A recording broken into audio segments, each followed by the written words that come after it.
What is happening, people? Welcome back to another episode of the F1 2022 My Team series here on the channel. Today we return to Singapore, the streets of Singapore, with the Marina Bay, not Marina Grey, that sounds like a Grey's Anatomy character, but that is not what it's called. Marina Bay Street Circuit, yeah, in Singapore. We haven't raced here for quite some time. Even on the last game, the last few seasons of F1 2021, we left Singapore off the calendar to make way for the new tracks that did come out on that game, but excited to get back there today. Obviously, last episode, if you haven't seen that, go and check it out. We did have engine failure spoilers, so we need to take a new energy store today, which means a penalty. We are also taking a new ICE component, which means it's going to be a 15-place grid penalty, which you'll see in a moment. We do skip over qualifying because of that penalty, but getting into the race weekend, you can see there qualifying and the race with a weather forecast of sun/rain. Well, not sun, I guess, but you know, moon and rain, I should say. So it'll be interesting to see getting into qualifying now.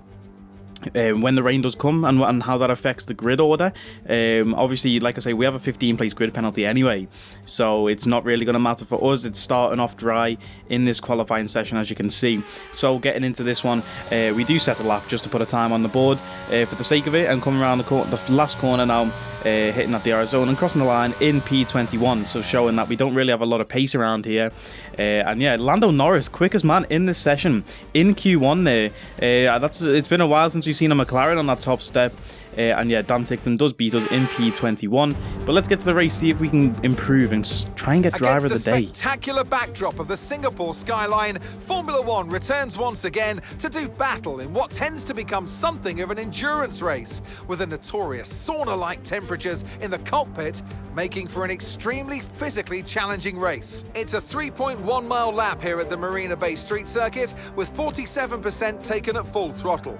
It's hot, humid and bumpy around the 13 lefts and 10 rights of mostly slow corners, but we should see speeds of up to 200 miles per hour along the Raffles Boulevard. Off the back of a fantastic qualifying session, it's time to see how our starting grid looks like for today's race. George Russell will begin today's event in pole position, with Charles Leclerc alongside. As we continue through the rest of the grid today, we have Norris, Sainz, Max Verstappen and Ricciardo, Perez, Bottas, Magnussen and Mick Schumacher, Albon, Fernando Alonso and Sir Lewis Hamilton, and Joe, Tsunoda, Vettel, Lance Stroll and Daniel Ticktum, Gasly, Latifi.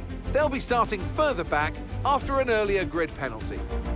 The owner driver and Esteban Ocon lines up at the back of the grid. It's almost time for those 5 red lights to go out then. Let's see who can prevail today. Alongside me to discuss all the action today is Natalie Pinkham. Thanks for joining us, Natalie. And tell me, you were down in the pit lane earlier. How do you think the track conditions are today? Well, the surface looks clean enough, but I'm a little bit worried about the track temperature. It's pretty cool out there, which could give some teams difficulties when it comes to keeping their tyres in the right operating window. The cars out there that work their tyres hard and really put a lot of energy through them, well, they'll be the ones that are better off.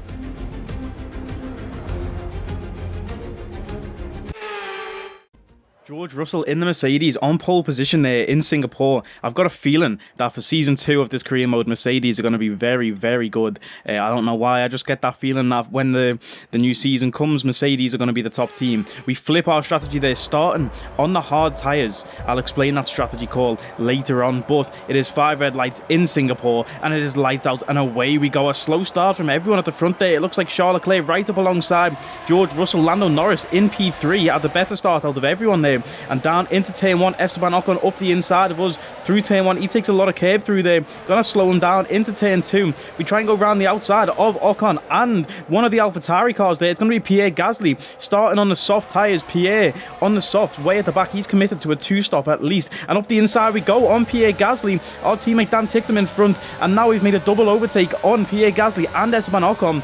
Ocon and Gasly on softer compounded tyres though. We of course started on the hard tyre, the hardest compound that there is available, and we try and send one up the inside of our teammate Dan Ticktum. Almost contact there. We let Ticktum stay ahead, but can we get him into this next corner?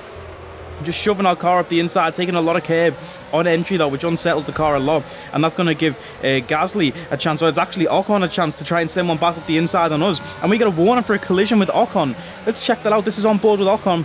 As he comes around the corner there, you can see there's a bit of contact with our rear wheel, and again, that's maybe a tiny bit of contact, but why do we get a warning for contact with Ocon? That was clearly not really even an incident to report on. It's not even his fault, I'd say. That wasn't even anything to report on, but we get a warning for it. So that's not what we like to see there. Lance Stroll battling with Nicholas Latifi ahead. Hopefully, Dan Ticktum can capitalise on that as we nearly go into the back of our teammate Dan Ticktum, sending up the inside, coming over the bridge, and that's a great overtake if we can make that stick. Getting on the throttle as early as possible, opening that ERS system, using that battery charge to give us more speed down the straights. And we're up into P19 already from P21. A decent start to this race, and if we can settle in, try and put some good laps in on these hard tyres, then we might be able to catch the cars in front. We do have, of course, slow cars in front still. Latifi, Stroll, Vettel up there somewhere in the other Aston Martin. Even maybe the Alpines look to be struggling. Ocon hasn't been that good this season in our career mode. He's been fighting towards the back. But the reason we did go with these hard tyres is because the rain is coming. The rain is coming towards the end of this race. That's what the weather forecast said. So I decided, let's go on the hard tyres and try and stick it out on the hards until the rain comes. Then we won't have, because everyone else who goes on mediums will pit for hards if they're running a one-stop. They'll go medium hard and then have to come in again to go on to the intermediate tyres, onto the wet tyres. So I said, let's start on the hards and stick it out until that rain comes. Pierre Gasly at the back on soft tyres. He's definitely going to have to make a few pit stops, so his strategy is not looking good. So hopefully we've made a right strategy call. This season already we've made some bad strategy calls, so hopefully in Singapore today we do have a better strategy call than that. Dan Ticktum though and Esteban Ocon really fighting behind us there. You can't really see them in the camera, they're a fair distance back, and there's Ocon in front of Dan Ticktum now, and Pierre Gasly wanting to join in the fun at the back there, and you can see that gap that has been put in to those cars behind us. Once they were right on our gearbox, now they are nowhere to be seen in the camera angle, and again we're just by ourselves. Even Lance Stroll in front is putting in a bit of a gap to us, but the cars behind significantly further back. Pierre Gasly has actually made a move from P22 up to P20. He's overtook Ticktum and Ocon, and he's up there now into P20, the car behind us. Even if he does catch us, like I say, I don't really care about Pierre this race because his strategy is not going to be good. I don't know how long the soft tyres will last here, but DRS open now on lap 5, down into turn 1. We defend a little bit to Pierre. Don't want to lose too much time from defending cars. Like I say, we're going with that strategy of just a long fair stint on the hard tyres. So hopefully we can make that last and just see the rewards of a good strategy. It's been a while since we've actually had a good strategy call, so hopefully today, like I say, we can redeem ourselves. There goes Pierre though in our rear I was going to say rear wing, but rear view camera, you can see Pierre. He tries to make a move up the inside there. We managed to stick to the outside, just about hanging onto that curb before it spins us round. But still sticking ahead of Pierre Gasly, but there's not even a car in front to be seen. Lance Stroll, it'd be interesting to see the gap once we do get back to the onboard camera and we can see the delta and the split times. Lance Stroll is nowhere to be seen now. We're battling with our lives for P19 here in Singapore. The gap to Lance Stroll is 5 seconds, nearly 6 seconds now. Down into turn 1, up the inside goes Pierre Gasly. Can he make that move stick? No, he can't. And that happened for a few laps. Just, it's so hard to overtake around Singapore. Down into turn 1, great overtaking opportunity. Pierre can't make it stick there though, but that was one of the only opportunities he does get to try and make that move. And now Pierre's had to come into the pits and change those soft tyres, which frees up Esteban Ocon behind us to try and make a move. We're using some of the battery to defend. We've hardly got any charge left in the battery though. Ocon up the inside, and again we managed to hold onto that curb on the outside, defending against Esteban Ocon, and Dan Ticktum trying to catch up to Ocon there, and again too wide. There you go. They're going to start fighting again to try and get that P20 spot. Fighting for a P20 spot, it really is the lowest of the low at this point in the season. Really struggled just in general around this track. Our chassis, you'll see towards the end of the episode when we go and buy some upgrades after the race, our chassis is absolutely terrible. So for a track like this, you know, it's not ideal to have a bad chassis. But look at that time difference now to Ocon, 1.7 seconds out of nowhere. He was right on our gearbox. We think we might see some rain. ETA about 15 minutes. And again, Ocon has closed that gap again, but when he starts fighting with Ticktum, he loses about a second a lap. But you just heard there from the mechanic, rain in 15 minutes. So I was trying to do the quick maths. of thinking, right, can we stick it out on these hard tyres? I think we're supposed to pit on lap 18, I want to say, is when the pit window opens. Can we stick it out on these hard tyres until the rain does come? And look at this, there's a few people into the pits now, going with that one-stop strategy, medium hard, not considering the rain. Tsunoda, Alonso, Stroll, Albon, as we come out to the pits there. Alex Albon into turn 1. Can we go around the outside of Alex Albon? Fresh hard tyres on that car, fresh rubber, but they are going to be freezing cold, remember, that warm-up period as you come out to the pits. And we try and brake early there to switch positions on Alex Albon, and we do get that move done with DRS now as well on Albon to give us some more speed down the straight. A nice little overtake there, opportunistic move, because I knew he'd be warming his tyres up, as will obviously the cars behind. There was Alonso and Stroll, I think, coming out of the pits too. Esteban Ocon has also made a move on Alex Albon. He's back up into P16 ahead of Albon, so he's managed to fight his way through that pack there. Ocon starting on the medium tyres, though I'm expecting him to pit in the next lap or two. We're obviously trying to stick it out, and again, more people, Latifi, Vettel, Zhou Guan Yu this time as well. We passed Zhou before we even make it through to turn 2 or 3. I don't know how they actually label the corners here. If that little kink to the right is classed as turn 2, it probably is no in F1. But we're up into P12 now, and the safety car has been deployed. The safety car has been deployed right as we come across the line. There's someone's front wing in the air. It's going to be one of the Alpines. Let's get on board with Fernando Alonso. He's battling Alex Albon down into turn 1. Albon and Fernando, that's clean, but out of the pits comes Sebastian Vettel, and that's just a tiny bit of damage, or a tiny bit of contact I should say, to the front of that Alpine car, but the whole front wing comes flying off, and that brings out a safety car on lap 16. We weren't supposed to pit until the rain, but a safety car basically classed as a free pit stop.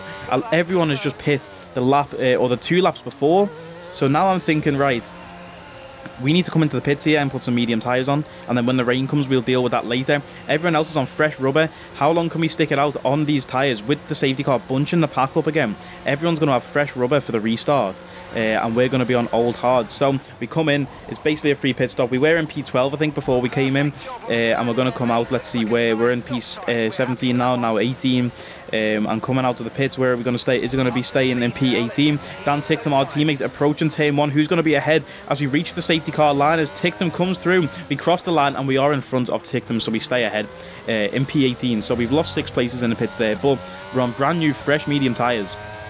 Get these warmed up behind the safety car, and then get ready for the restart. Latifi in front, everyone on hard tyres. The hard tyres are hard to warm up and keep that temperature in there, so hopefully we can get the jump on these cars. I feel like on this game it's so hard to get the jump on people behind the safety car and the AI, and again, you see coming through the final corner there, a very awkward one to coming through, but on these medium tyres a lot more grip than the soft tyres, because we did get them into a nice warm window, and down into turn 1 you can see just the difference in braking as we get towards turn 2 or 3, whatever you want to call this. I try and set up a little switcheroo, it's just set up a nice release onto the straight, and it does work, and you can see up the inside of Nicholas Latifi there. I was going to try and dive bomb Stroll too, but we think we were a bit too far back to try and make a move like that stick, but we're up into P17 now, and hopefully we can just cut our way through this pack.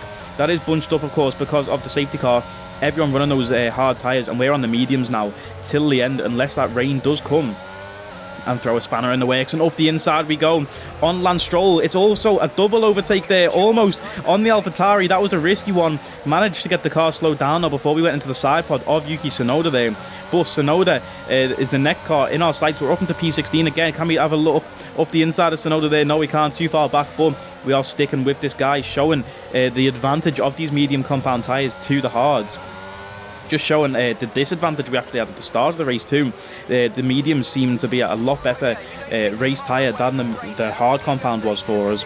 Don't know about how Deg's going to work or anything like that, but we're not even thinking about that right now because of the rain that's coming later. And a dive bomb on Tsunoda there, bit of a risky move. That was a not really great racecraft from me, but we still made the overtake, so that's all that matters. You know, we made the overtake on Tsunoda. We're up into P15 again, and how long can we keep pushing without this rain actually coming to affect the race. At this point, I'm thinking probably the rain would disadvantage us here, maybe, because we're on a fresher compounded tyre, a softer compounded tyre than everyone else running hards. We should theoretically have more pace as we get towards the end of the race, running low fuel, and we should be able to put in some time at least take the 2 cars in front, Vettel and Albon, in a stinky Aston Martin and Williams car. Even though our car is the stinkiest of them all, you can probably smell it through the screen with how bad this car is, but yeah, hopefully we still have that pace with the tyre advantage on the cars in front, and hopefully we can try and just get up the pack a little bit, and if something does happen, maybe into the points, who knows.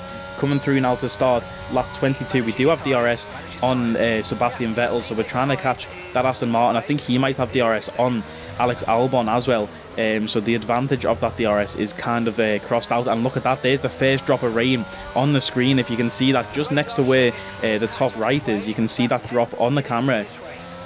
We checked the weather report with our mechanic, and he's saying, yeah, drops of rain incoming, looking like a bit of a shower for the next like 5 minutes or something, I think he said. So with 9 laps left in this race, is there even a point in coming in to the pits for the wet tyres, or the intermediate tyres, sorry? Is there even a point, or can we stay out on the mediums and try and finish this race on the medium tyres, or will we do a Lando Norris, stay out in the wet conditions on mediums and put it in the wall? Yeah, remember when Lando did that in a certain country that we're not even allowed to speak about anymore, beginning with R? Yeah, sad times for Lando, but let's find out how heavy will this rain come. You can see a few laps later, the rain, there's definitely a lot more drops on the camera. And one thing I will say about the Singapore circuit, once it starts to rain, it gets really slippy in the streets of Singapore. You can see our engineer straight away saying, right, come in for the intermediate tyres. And like I say, I was considering staying out on the mediums, but just literally a lap later after the rain started, the track was so slippy. The curbs, especially, as soon as you touch the curb, your car would go flying, and it was so hard to get the throttle down on the exits. And you can see coming across the bridge section here, you can actually see the water now on the ground. There's puddles starting to build up already.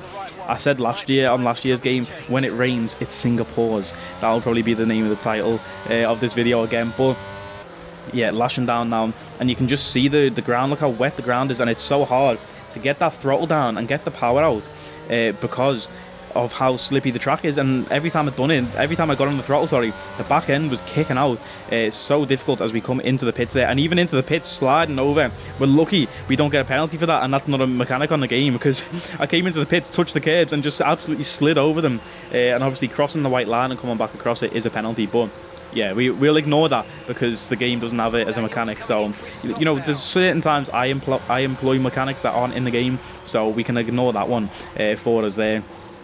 Into the pit stop though, perfect turning, but for some reason we get held up. I think the rear right was slow to go on, and we get held up. Yuki Tsunoda, who was behind us coming into the pits, is now ahead. We have a 5.1 second pit stop, which is not ideal, and that is why I don't like coming into the pits. That is why I don't like coming into the pits, boys, because our pit crew this season have been absolute stinkers. I even spent £1 million to upgrade them to reduce the risk of failures like that, or just messing up. But it seems that with this Ferrari engine that we do have in the car, they've sent us the Ferrari pit crew as well, because they are not serious in that pit lane. They are an unserious group of men in that pit lane, changing the tyres, and women. I don't know who's there. We're all inclusive over here, but onto the intermediate tyres now. Definitely the right call. You can see how heavy the rain is now. Definitely the right call to come in for the intermediate tyres when we did. Could have even got away with coming in a lap earlier, but Zhou Guan Yu, Kevin Magnussen into the pits, and somebody else I think went into the pits there, Latifi maybe. They hadn't pit yet for the wet tyres, so they come into the pits and move us up into P14. So we've gone from P21 in this race to P14. A solid race so far. 3 laps left in this race here. And I think somebody else might have came into the pits. No, DRS is enabled. That's what happened this lap. DRS enabled, showing that the track is drying up to the point where the stewards think obviously it's time for DRS again, which is not good for us, because Latifi is right on our gearbox, and well, not really on our gearbox, but he's within DRS range anyway. So Latifi there, he's looking to try and track us down himself and make a move before the end of the race. And into the final turn now, we have to defend a little bit against Latifi, and we nearly lose the back end there. Snap of oversteer on the exit, but we crossed the line ahead of Latifi and Alonso, I think. And look how all these cars are overtaken, because there was a Haas in there too. The last lap was quite tense, but we crossed the line in P14. A solid race from us. We don't get driver of the day though. Lewis Hamilton was driver of the day. I don't know where he finished or where he started. We'll check that at the end, but I thought for sure we'd get driver of the day there, as Charles Leclerc is crowned world champion in Singapore. We've still got like 6 races left in the season. That is an absolute joke that he's that he's gone and done that. I think we have 5 races left in the season now. Actually, we have Japan, USA, Mexico, Brazil, Abu Dhabi. No, 5 races. Yeah, I think. So 5 races left in the season, and he's been crowned champion. George Russell wins the race that he started from pole position. Lando Norris finishes P3 in the race that he started from P3. And I believe Charles Leclerc finished P2 in the race that he started from P2. So not a very eventful race up at the front here. George Russell celebrating that win. I think that's his 2nd or 3rd race win in our career mode this season. So if Mercedes get a good car under them for the next season, George Russell is going to be absolutely on fire, unless we can rob him as a teammate, which I highly doubt. For season 2, it's coming towards the end of the season though. We need to start thinking about saving money for a teammate, because I don't want Dan Ticktum's big cube head in our 2nd seat for season 2, because the amount of money we have to spend on that guy to get custom made helmets to fit his giant head in, yeah, it's costing the team a lot of money. So hopefully we can find someone with a bit of a smaller cranium than Dan Ticktum for season 2, but we'll have to wait and see how much dough we have at the end of the season. So yeah, George Russell wins the race, and you can see not much movement up at the front. Verstappen P4 though. Where did Lewis Hamilton finish? Lewis Hamilton finished P5 and started P13. Is that as impressive as going from P21 to P14? I don't know. I'll let you have a say. Do you think we have driver of the day in spirit? Staying in P16 in the driver's standings, Alex Albon moved up a little bit, and Williams move above Aston Martin despite being on the same amount of points in the constructors. We need hopefully another points finish this season to try and confirm that P9 spot in the constructors. Next race is Japan, but the race that we will get our upgrades before is USA. So we get a drag reduction upgrade. It's quite long straights in USA, so we get that drag reduction there to try and give us some more speed on the straights, although I'm already anticipating getting absolutely smoked by the AI in America because of those straights and how fast the AI I don't even know what I said then, the AI are in straight lines. But we have another failure. We had a failure last episode with one of the downforce upgrades. We get an actual downforce upgrade, does come through. I think it was the rear downforce, but this weight redistribution upgrade, major upgrade, is not on there. And look how bad our chassis is. That's what I was saying before. We are right at the bottom there. That went off quite quick, but we were significantly behind Williams at the bottom of the chassis tree. We have the worst engine on the grid, worst aero package on the grid, and worst chassis on the grid. So getting into the Singapore, or not the Singapore, we've just had the Singapore Grand Prix, getting into the Japanese Grand Prix, can we bounce back and try and do something with the worst car on the grid? Who knows? We've already scored 7 points this season with the worst car on the grid. Let's see what happens in Japan. End of the season. More grid penalties maybe for other drivers. Who knows? Let's find out in the next episode. Like, comment, share, and subscribe, and I'll catch us next time, people. Take it easy.